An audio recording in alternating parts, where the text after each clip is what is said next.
Bible సందేశం ప్రకారం దేవుని దృష్టిలో మనుషులందరూ సమానమే.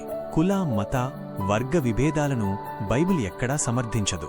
ఈ విషయంలో బైబిల్ బోధించే కొన్ని ముఖ్యమైన అంశాలు ఇక్కడ ఉన్నాయి. 1. అందరూ దేవుని స్వరూపంలోనే. ఆదికాండం ప్రకారం దేవుడు నరుని తన స్వరూపంలో సృష్టించాడు. అంటే ప్రతి మనిషిలోనూ దేవుని పోలిక ఉంది. ఒకరు ఎక్కువ, ఒకరు తక్కువ అనే భేదం సృష్టిలోనే లేదు. 2. క్రీస్తులో అందరూ ఒక్కటే. స్పష్టంగా ఇలా ఉంది. ఇందులో గ్రీకు దేశస్థుడని, యూదుడని భేదము లేదు. దాసుడని, స్వతంత్రుడని లేదుగాని క్రీస్తే సర్వమును అందరిలోనూ అయ్యున్నాడు. దీని అర్థం ఏమిటంటే, విశ్వాసంలోకి వచ్చిన తరువాత పాత సామాజిక హోదాలు లేదా కుల వివక్షలకు తావులేదు. 3. పక్షపాతం చూపకూడదు.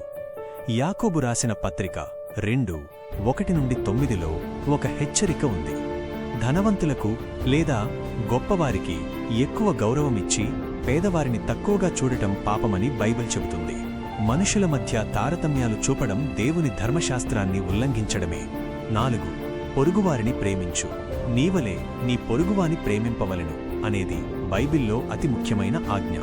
ఇందులో పొరుగువాడు అంటే కేవలం మన కులం వాడో, మన మతం వాడో కాదు, సహాయం అవసరమైన ప్రతి మనిషి అని అర్థం. ముగింపు.